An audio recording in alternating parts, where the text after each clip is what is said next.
From $50,000 bounty on his head in Afghanistan to $12 an hour at a highway gas station. That's how far Robert Chen had fallen. Or so it seemed.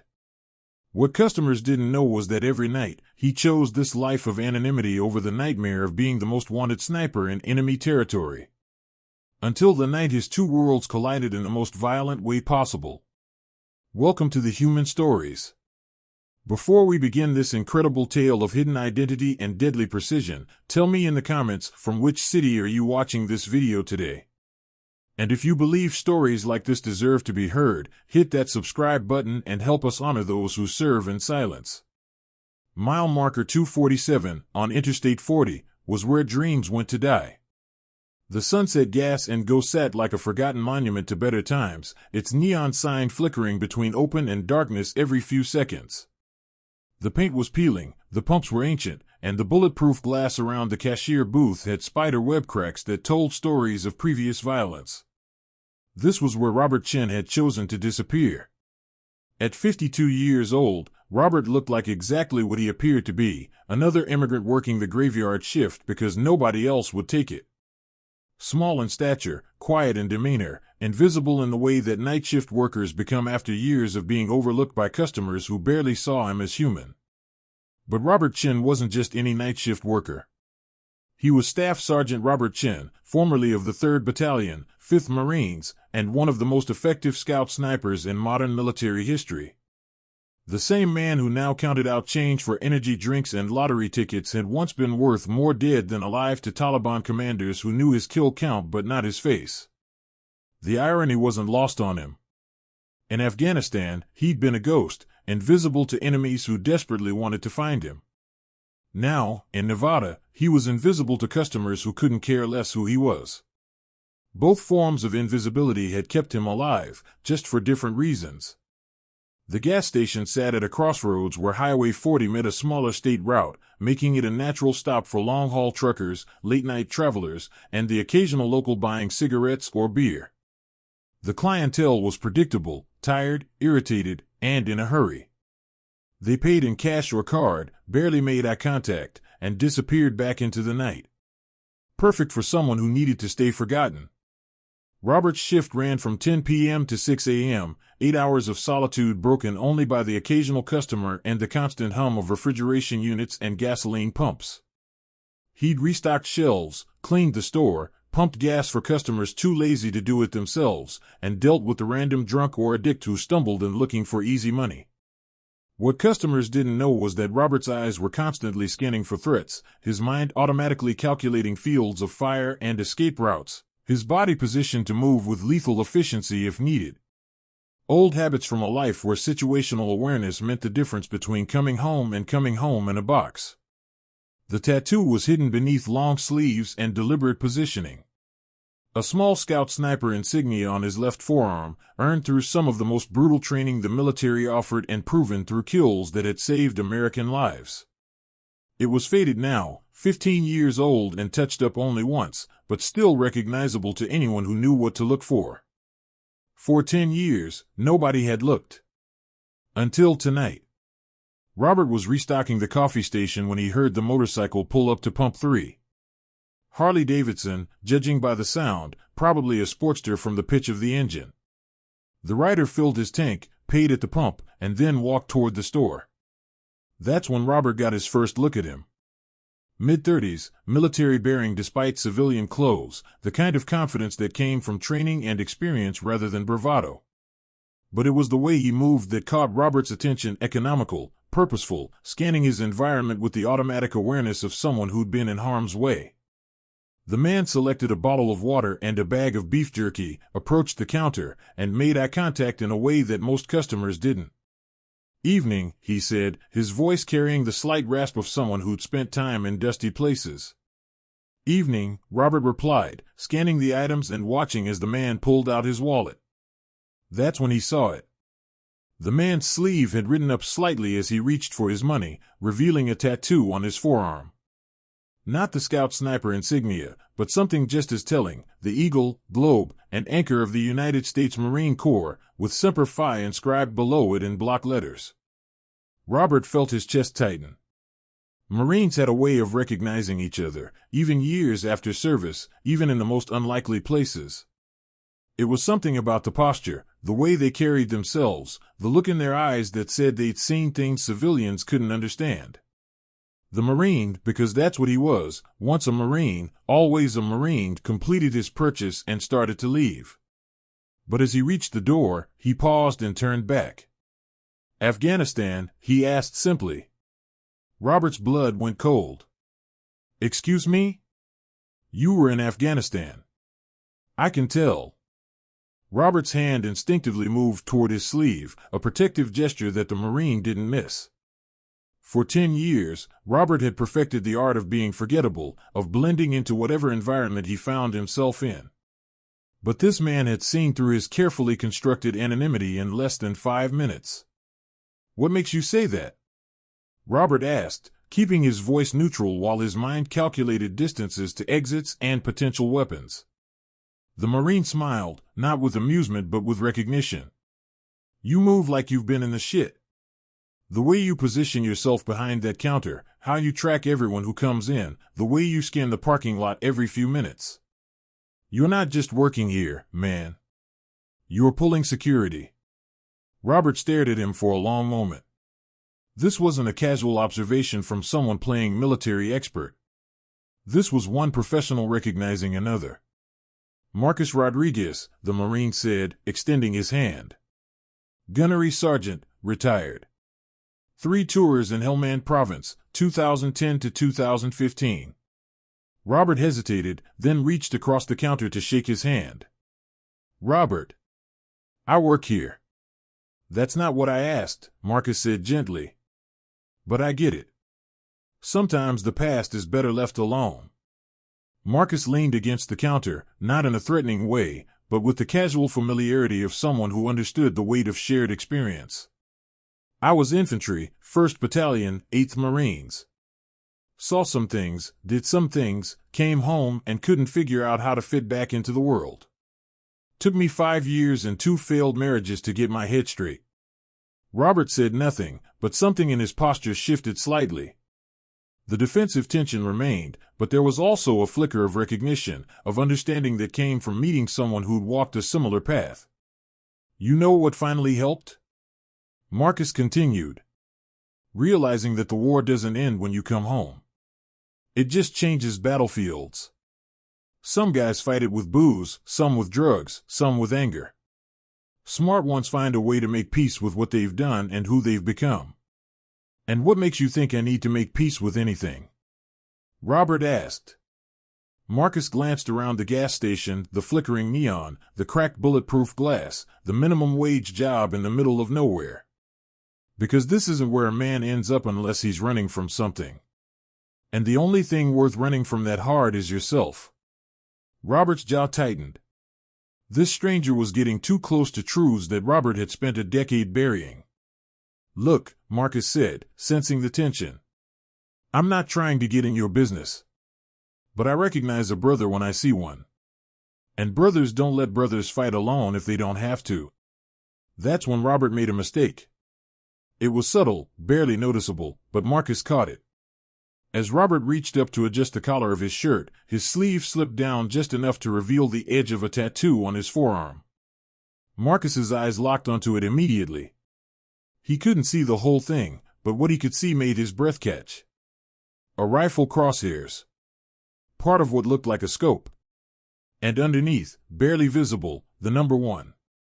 Marcus had seen that type of tattoo before. Scout snipers had their own culture, their own traditions, their own way of marking achievements that couldn't be officially recognized. What he was looking at wasn't just any military tattoo. Jesus Christ, Marcus whispered. You're a hog. Robert's face went white. In Marine Corps slang, hog was the term for a scout sniper, derived from hunter of gunmen. It wasn't a term civilians knew, and it wasn't something you called someone unless you were absolutely sure. I don't know what you're talking about, Robert said, but his voice lacked conviction. Marcus leaned forward, his voice dropping to barely above a whisper. Scout sniper. Marine Corps. That's not just any tattoo, that's a kill count marker. I've seen them before, usually on guys who don't talk about what they did downrange. Robert's hand moved to completely cover the tattoo, but it was too late. Marcus had seen enough to piece together what he was looking at. How many? Marcus asked. I think you should leave, Robert said. How many confirmed kills? Robert's silence was answer enough. In the scout sniper community, confirmed kills weren't something you discussed casually. They were a burden carried silently, a responsibility that followed you home and lived in your dreams. Marcus stepped back, his expression shifting from curiosity to something approaching awe and concern. Brother, what the hell are you doing working at a gas station? Do you have any idea what your skill set is worth? What you could be doing? This is what I'm doing, Robert said firmly. This is what I choose to do. But why? You're talking about skills that maybe a few hundred people in the world possess. You could be training military, working private security, consulting for law enforcement. Instead, you're making $12 an hour pumping gas in the middle of nowhere. Robert looked directly at Marcus for the first time since the conversation began. Because the world doesn't need more people like me. It needs fewer. The weight of that statement settled between them like a physical presence. Marcus had known combat veterans who struggled with what they'd done, but this was something different. This was a man who had been so effective at killing that he'd chosen to exile himself rather than risk being that person again. That's not your choice to make, Marcus said quietly. What you did over there, that saved lives. American lives. You can't just throw that away because you're tired of carrying the weight. Watch me, Robert replied. To understand how Staff Sergeant Robert Chen ended up working the graveyard shift at a gas station in the Nevada desert, you need to understand what he'd been before Afghanistan. Before the war changed everything. Robert was born in San Francisco in 1971, the son of Chinese immigrants who'd arrived in America with nothing but determination and a belief that their children could achieve anything through hard work and education. His father, William, worked 2 jobs days at a restaurant supply company, nights cleaning office buildings. His mother, Lynn, took in sewing work from local tailors while raising Robert and his younger sister. The Chen family lived in a small apartment in Chinatown, where Robert learned to speak Mandarin at home and perfect English at school. He was small for his age but quick, both physically and mentally. His parents expected him to become a doctor or engineer, following the traditional path of academic excellence that had lifted countless immigrant families into the middle class. But Robert was drawn to different things. He excelled at math and science, as his parents hoped, but he was also fascinated by precision, by the challenge of hitting targets at impossible distances, by the mental discipline required to control variables that others couldn't even see. When he was 14, his uncle took him hunting in the Sierra Nevada mountains. Robert's first shot with a rifle, at a target 200 yards away, was a perfect bullseye. His uncle, a Vietnam veteran who rarely talked about his service, looked at the target and then at Robert with an expression the boy had never seen before. You have a gift, his uncle said quietly. The question is what you're going to do with it. Robert's parents were horrified when he announced his intention to join the Marines after high school. They'd sacrificed everything to give their son opportunities they'd never had, and he was choosing military service over college. The arguments lasted for months, with Robert's father threatening to disown him and his mother crying every time the subject came up. But Robert had found something that felt like destiny. The Marines offered structure, discipline, and the chance to use the natural abilities that civilian life couldn't fully engage. Against his family's wishes, he enlisted 3 days after his 18th birthday. Marine Corps boot camp at Parris Island was brutal for most recruits, but Robert thrived. His small stature was actually an advantage in many situations, and his methodical approach to problem-solving impressed instructors who were used to dealing with young men driven more by enthusiasm than precision. It was during advanced individual training that Robert's shooting abilities truly emerged. On the rifle range, he consistently scored expert marksmen with scores that made veteran instructors take notice. His groupings were tight, his consistency was remarkable, and his ability to read wind and adjust for environmental factors was almost supernatural. Sergeant First Class Martinez, the chief instructor for advanced marksmanship, pulled Robert aside after a particularly impressive day on the range. "Chen," he said, "how would you feel about trying out for Scout Sniper School?" Scout Sniper training was among the most selective and demanding programs in the military. The failure rate was over 80%, and those who made it through emerged as part of an elite community within the already elite Marine Corps. The training was legendary for its psychological and physical demands, designed to create precision killers who could operate independently in hostile territory. Robert's parents didn't understand what Scout Sniper School meant. When he tried to explain it during a rare phone call home, his father's response was silence, followed by the sound of the phone being hung up. His mother wrote him letters begging him to reconsider, to choose a different military specialty, to think about the family's honor. But Robert had found his calling. The 10 weeks of Scout Sniper training pushed him beyond limits he didn't know he had. Sleep deprivation, physical exhaustion, mental stress designed to break candidates who weren't completely committed to the mission. Robert not only survived but excelled, graduating third in his class with skills that would make him one of the deadliest individuals in the Marine Corps. His first deployment was to Iraq in 2003, during the initial invasion. Robert was assigned to a Scout Sniper team supporting 1st Marine Division as they advanced toward Baghdad. It was there, in urban combat environments where precision mattered more than firepower, that Robert first took a human life. The target was an enemy sniper who had been killing American soldiers from a mosque minaret. The shot was 680 yards, through a window opening barely larger than a man's head, and crosswinds that would have challenged even experienced marksmen.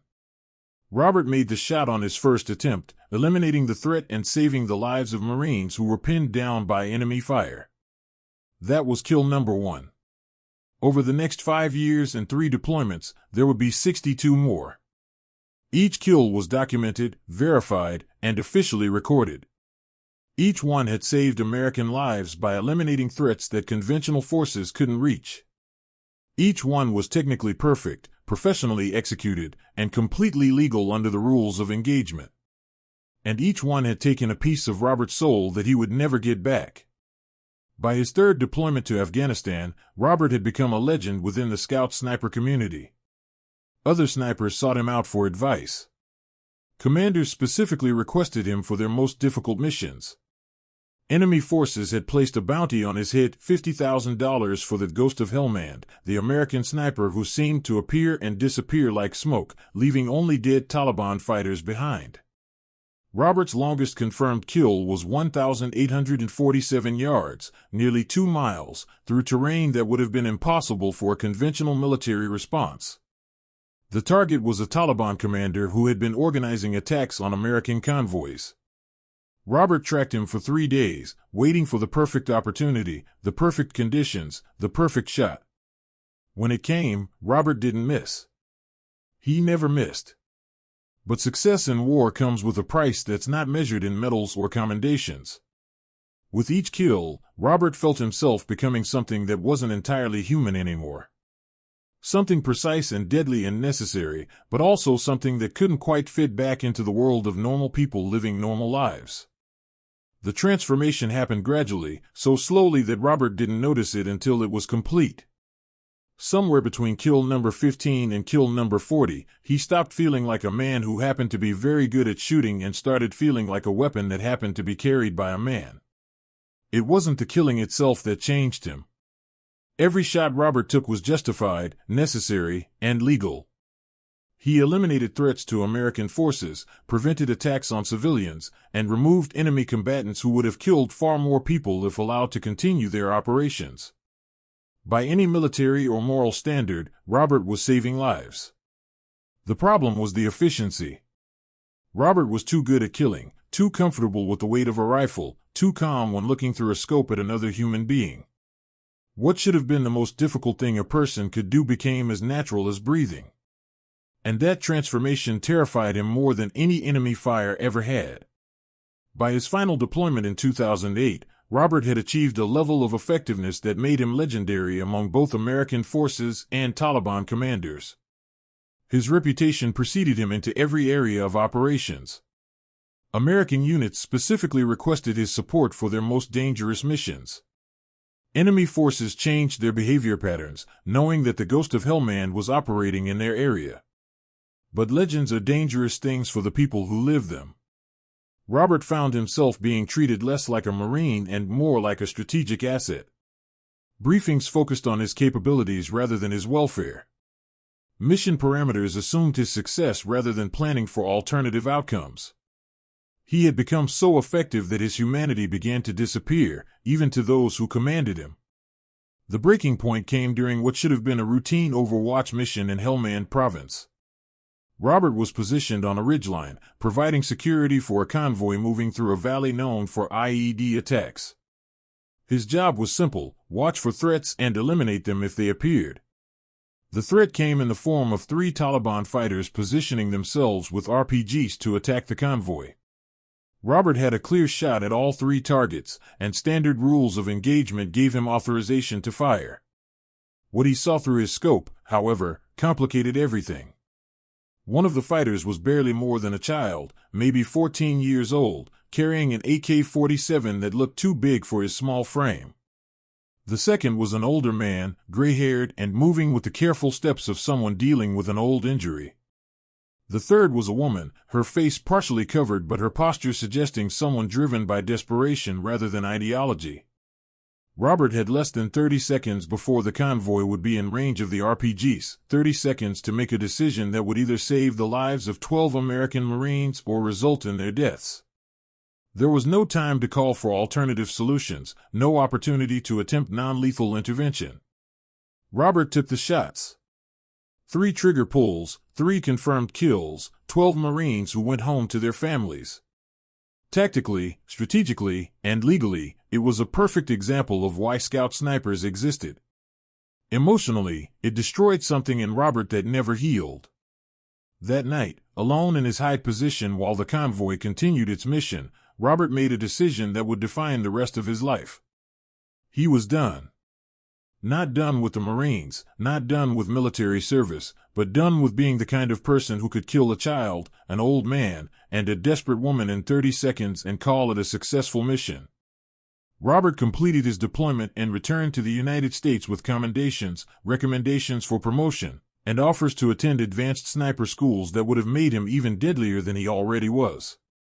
Instead, he submitted his paperwork for separation from the Marines and began the process of returning to civilian life. His family welcomed him home with a celebration that felt like a funeral. They were proud of his service, grateful for his safe return, but unable to bridge the gap between the quiet young man who had left 5 years earlier and the hollow-eyed stranger who had come back. Robert tried to explain what he'd experienced, but how do you tell your parents that their son had become one of the most effective killers in American military history? The Veterans Administration offered counseling, career placement services, and educational benefits that could have set Robert up for any civilian career he wanted. Private military contractors offered salaries in the 6 figures for his specialized skills. Law enforcement agencies recruited him for SWAT teams and special units that needed precision marksmen. Robert turned them all down. He didn't want to use his skills anymore.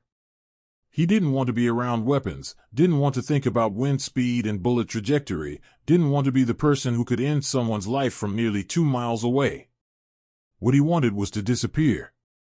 To find a job that didn't require precision, didn't involve life and death decisions, didn't remind him every day that he was capable of things that most people couldn't imagine. He wanted to be normal, ordinary, forgettable. That's how Staff Sergeant Robert Chen, scout sniper with 63 confirmed kills and a chest full of medals he kept in a storage unit, ended up working the night shift at a gas station in Nevada. It wasn't a failure or a waste of potential. It was a conscious choice to bury the most effective part of himself so deep that it would never surface again. For 10 years, that choice had worked. Robert pumped gas, stocked shelves, and made small talk with customers who saw him as just another immigrant working a minimum wage job. He paid his bills, kept to himself, and built a life that was small and safe and completely unremarkable. Until Gunnery Sergeant Marcus Rodriguez walked into his gas station and recognized something that Robert had thought was buried forever. Marcus didn't leave that night. Instead, he bought a cup of coffee, walked outside to his motorcycle, and made a phone call. When he came back into the store 20 minutes later, his entire demeanor had changed. The casual curiosity was gone, replaced by something that looked like determination mixed with concern. "I made some calls," Marcus said, approaching the counter with the directness of someone who'd made a decision. "Asked around about a scout sniper named Chen who served in Afghanistan around 2008. Funny thing about the sniper community, it's small, and people remember the legends." Robert felt ice form in his stomach. "I don't know what you think you learned, but 63 confirmed kills," Marcus interrupted. "Record for longest shot in Helmand province. 3 Bronze Stars, 2 Silver Stars, and a Navy Cross that's still classified because the mission it was awarded for doesn't officially exist." Robert's hand moved instinctively toward the panic button under the counter, then stopped. Running from this conversation wouldn't solve anything, and Marcus clearly wasn't here to cause trouble. "The guy I talked to said you just disappeared after your discharge," Marcus continued. "No forwarding address, no contact with other Marines, no attendance at unit reunions. Like you evaporated. He said it was the damnedest thing. Most snipers with your record either go contractor, law enforcement, or they can't stop talking about their service. But you just vanished." "Sometimes vanishing is the healthiest option," Robert replied. Marcus leaned against the counter, his expression serious. "Brother, I've seen what happens to guys who try to bury their service completely. It doesn't work. You can run from what you were, but you can't run from what you're capable of. And right now, you're wasting skills that could save lives. I've saved enough lives. And taken enough too." "That's not how it works," Marcus said firmly. "You don't get to decide you've done enough good and check out. The world doesn't stop needing people like you just because you're tired of being that person." Robert stared at him for a long moment. "You have no idea what you're talking about." "Don't I?" Marcus pulled out his phone and showed Robert a news article. 3 weeks ago, a school shooting in Colorado. 18 kids dead because the local SWAT team couldn't make a shot that you could make in your sleep. 2 months before that, a terrorist took hostages in a federal building in Phoenix. Standoff lasted 14 hours, ended with 2 dead civilians because nobody could take the shot from the only angle that mattered. Robert looked away from the phone. "There are other qualified people. Are there? You know how many active scout snipers the Marines have at any given time? Maybe 300, worldwide. You know how many of them have your level of experience and skill? Maybe a dozen. And you're working at a gas station. By choice. By fear," Marcus corrected. "You're afraid of what you're capable of, so you're pretending to be someone else. But that someone else is getting people killed because the real you isn't where he needs to be." Robert's jaw tightened. "I didn't ask for your opinion on my life choices." "No, but you're getting it anyway. Because Marines don't leave Marines behind, and right now you're behind enemy lines in your own head." Marcus walked over to the coffee station and refilled his cup, giving Robert time to process what he'd said. When he returned to the counter, his voice was quieter but no less intense. "You want to know why I really stopped in here tonight? It wasn't for gas or coffee. I was driving back from my daughter's funeral." Robert's expression shifted slightly. "I'm sorry." "Drunk driver, broad daylight, nothing anybody could have done to prevent it. 7 years old. My only kid." Marcus's voice was steady, but there was pain underneath that Robert recognized. "The funeral was yesterday. I've been driving around for 2 days, trying to figure out how to keep going when everything that mattered is gone." Robert said nothing, but something in his posture indicated he was listening in a different way now. "You know what I realized about halfway through Nevada? That grief doesn't give you permission to waste the gift you've been given. My daughter isn't coming back, but that doesn't mean I get to stop being a Marine, stop being someone who can make a difference. And your ghosts don't give you permission to pretend you're not one of the most effective warriors this country has ever produced." "It's not the same thing," Robert said. "Isn't it? You're both forms of surrender. You're letting the weight of what you've lost, your innocence, your peace of mind, whatever, prevent you from using what you've gained. Your experience, your skills, your ability to protect people who can't protect themselves. Marcus finished his coffee and set the cup on the counter. I'm not asking you to become a killer again. I'm asking you to become a protector. There's a difference, and you're smart enough to know it. And if I say no? Then I drive away and you go back to counting lottery tickets for the rest of your life. But every time someone dies because a shot wasn't taken, because a threat wasn't eliminated, because the right person wasn't in the right place at the right time, you'll know that person could have been saved. Robert was quiet for several minutes, staring at the cracked bulletproof glass that separated him from the world outside. Finally, he spoke. What exactly are you suggesting? Marcus smiled for the first time since he'd entered the store. I know people. Government types, private contractors, law enforcement agencies that need consultants with very specific skill sets. Not killing people, Robert. Training them. Teaching them. Passing on what you know to the next generation of people who might need to make the shots you used to make. Teaching people to kill. Teaching people to protect. There's a difference, and you know it. 3 weeks later, Robert found himself standing on a shooting range in the desert outside Las Vegas, holding a rifle for the first time in 10 years. Marcus had arranged what he called a consultation opportunity with a federal law enforcement agency that needed help with a specialized training program. The rifle was a Remington 700, similar to the M40 he'd used in Afghanistan but updated with modern optics and modifications. As Robert ran his hands along the weapon, muscle memory kicked in automatically.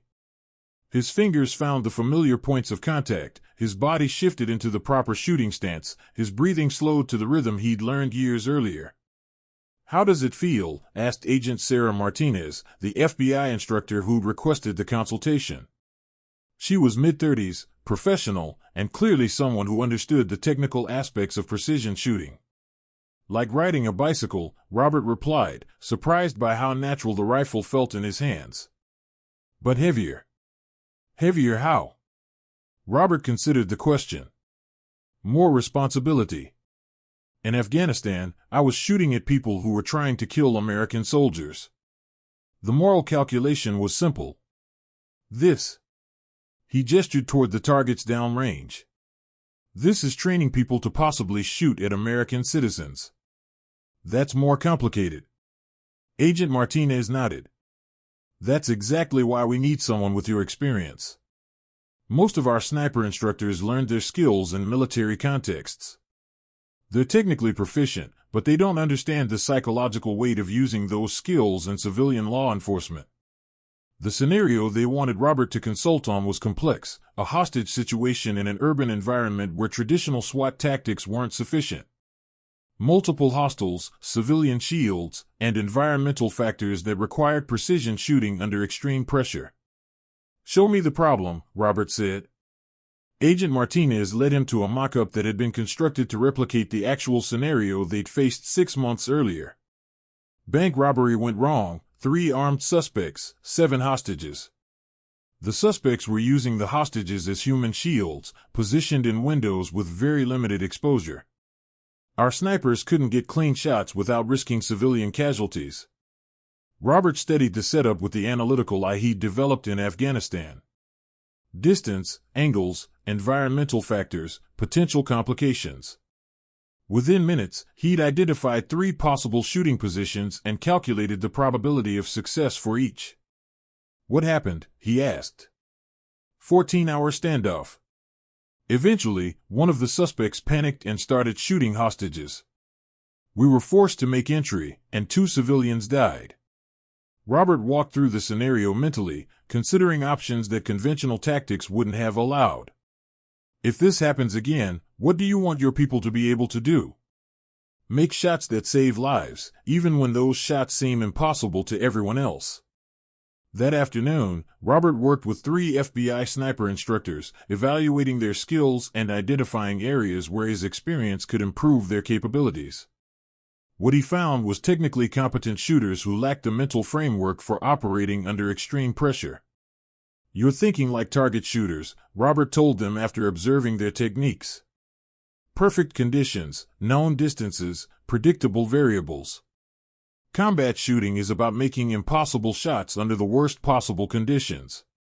He demonstrated with a series of shots that left the FBI instructors speechless. Moving targets, extreme angles, environmental interference, and split-second timing that required decisions faster than conscious thought. How do you teach that? Agent Martinez asked. You don't teach it, Robert replied. You create conditions where people learn it by necessity. And you show them how to carry the weight of what happens when they succeed. Over the following weeks, Robert found himself drawn back to the training facility more frequently. What had started as a one-time consultation became a regular commitment as he developed training protocols that integrated his combat experience with law enforcement requirements. The work was different from what he'd done in Afghanistan, but it felt familiar in important ways. He was using his skills to protect people, passing on knowledge that could save lives, and finding purpose that didn't require him to personally pull triggers anymore. But the real test came 4 months later, when Agent Martinez called him at 2 a.m. with an emergency. We have a situation, she said without preamble. School shooting in progress, Henderson, Nevada. Multiple gunmen, dozens of hostages, and our primary sniper is down with appendicitis. We need someone who can make shots that our backup team isn't qualified for. Robert felt his blood go cold.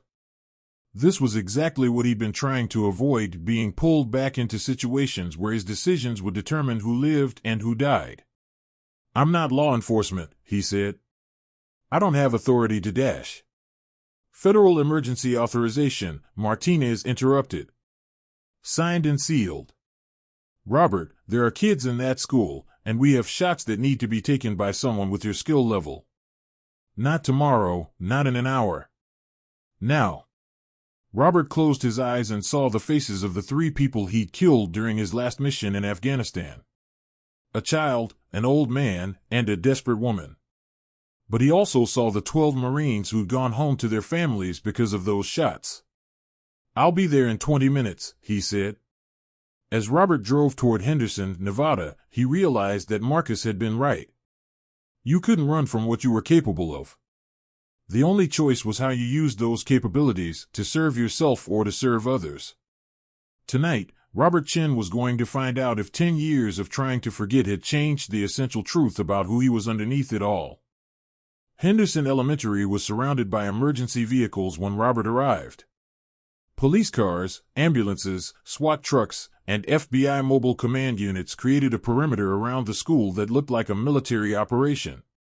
Agent Martinez met him at the command post with a rifle case and a briefing that made Robert's stomach clench. 3 shooters, heavily armed, holding approximately 45 children and 6 teachers hostage in the main gymnasium, she said as they walked toward the Tactical Operations Center. They've made demands but haven't been specific about what they want. More importantly, they've threatened to start executing hostages if their demands aren't met within the hour. Robert opened the rifle case and began the familiar ritual of checking his weapon. The .338 Lapua Magnum was a precision instrument designed for exactly this kind of work, long-range shots that required absolute accuracy under pressure. What's the tactical situation? Robert asked as he examined the scope and confirmed the rifle's 0. Problematic. The gymnasium has limited access points, and the shooters have positioned themselves to cover all entrances. They're using the children as human shields, keeping them clustered in groups that make it impossible for entry teams to distinguish between hostiles and hostages. Agent Martinez led Robert to a scale model of the school that the tactical team had constructed. However, there are 3 windows on the north side of the building that provide potential shooting positions. The angles are extreme, and the shots would be through glass, but for someone with your capabilities. Robert studied the model, automatically calculating distances, angles, and environmental factors. The shots would be challenging even under ideal conditions, but these weren't ideal conditions. Glass deflection, potential civilian movement, and the psychological pressure of knowing that children's lives hung in the balance. What's the timeline? Robert asked. They've given us 43 minutes before they start killing kids. Robert felt the familiar shift in his mental state that he hadn't experienced in 10 years. The world became sharper, more focused, reduced to the essential elements of distance, wind, and target acquisition. It was a mental space that had kept him alive in Afghanistan, and now it might keep children alive in Nevada. "I need eyes on the targets," Robert said. "Real-time intelligence on positioning, movement patterns, and the location of hostages." The FBI had drone surveillance showing the interior of the gymnasium through the windows. Robert watched the feeds on multiple monitors, studying the patterns of the 3 gunmen and memorizing the positions of the children and teachers. Shooter 1 was positioned near the main entrance, using a group of first graders as a shield while maintaining a clear field of fire on anyone trying to enter. Shooter 2 had taken position in the center of the gym with the older children, his rifle trained on the huddled group of teachers. Shooter 3 was mobile, moving between positions but always keeping hostages between himself and potential threat vectors. "The shots have to be simultaneous," Robert told the tactical commander. "If I take one and miss, or if there's even a second delay between shots, the other 2 will start killing hostages immediately. Can you make all 3 shots?" Robert continued studying the surveillance feeds, calculating probabilities and considering factors that most people couldn't even see. Wind speed through broken windows, the deflection caused by shooting through glass, the movement patterns of the targets, and the positioning of innocent civilians who could be hit by ricochets or missed shots. From a single position, no. The angles are too extreme and the timing would be impossible. But if I can coordinate with 2 other shooters. Our backup snipers aren't qualified for shots this complex. Then teach them. Quickly. For the next 20 minutes, Robert worked with the FBI's 2 backup snipers, walking them through the mental calculations and physical techniques they would need to make shots beyond their normal capabilities. It wasn't enough time to make them expert marksmen, but it was enough time to give them a fighting chance. "Remember," Robert told them as they moved into position, "these aren't targets. These are threats to children. The shot you take might be the difference between 45 kids going home to their families tonight or going home in caskets." Robert positioned himself on the roof of a building 300 yards north of the school. Through his scope, he could see Shooter 1 clearly as a young man, maybe 25, whose movements suggested desperation rather than professional training. Amateur, but armed with weapons that made him just as deadly as any Taliban fighter Robert had faced. "Alpha team in position," Robert reported into his radio. "I have a clear shot on target 1. "Bravo team in position," came the response from the second sniper. "Target 2 is visible but partially concealed." "Charlie team in position," reported the third. "Target 3 is mobile but predictable." Robert watched the countdown timer on his scope display. 18 minutes until the deadline the shooters had given. 18 minutes to coordinate 3 simultaneous shots that would either save 45 children or get them killed. "Command, this is Alpha. Recommend we take the shots on my mark. All targets are currently in optimal positions, minimal civilian exposure. Alpha, you are authorized to engage. All teams, prepare to fire on Alpha's mark." Robert controlled his breathing and felt his heart rate slow to the rhythm he'd learned in scout sniper training. Through his scope, Shooter 1 was a clear target, his center mass exposed for approximately 2 seconds every time he shifted position to check the entrance. "All teams, stand by," Robert said softly. "Fire on my mark. 3, 2, 1, mark." Robert squeezed the trigger with the same controlled precision he'd used 63 times in Afghanistan. The shot was perfect, striking Shooter 1 center mass and dropping him instantly. Through his radio, he heard the confirmations from the other 2 teams. "Target 1 down. Target 2 down. Target 3 down." Within seconds, tactical teams breached the gymnasium and began evaluating the hostages. 45 children and 6 teachers walked out of Henderson Elementary alive because 3 shots had been fired with surgical precision by people who understood that some situations could only be resolved through violence. But as Robert packed up his rifle and prepared to leave the scene, he realized something had changed in him. The hollow feeling that had driven him to exile himself in Nevada was gone, replaced by something that felt like purpose. 6 months later, Robert Chen was no longer working the graveyard shift at a gas station. Instead, he was standing in front of 20 FBI sniper candidates at the Federal Law Enforcement Training Center, teaching them the mental disciplines that had made him one of the most effective marksmen in military history. Precision shooting isn't about the rifle, Robert told his students as they prepared for their final qualification test. It's about the person behind the rifle. The weapon is just a tool. The real equipment is up here. He tapped his temple, and in here, he placed his hand over his heart. The transformation had been gradual but inevitable. After the Henderson Elementary incident, Robert found himself in demand by law enforcement agencies across the country. Not as a shooter, but as an instructor, consultant, and developer of training programs that integrated combat experience with civilian law enforcement needs. The work gave him something he hadn't experienced in 10 years, the ability to use his skills without carrying the weight of personal kills. Every student he trained, every technique he taught, every life-saving shot that was made by someone he'd instructed was a form of redemption for the 63 lives he'd taken in Afghanistan. Marcus Rodriguez had been right. You couldn't run from what you were capable of.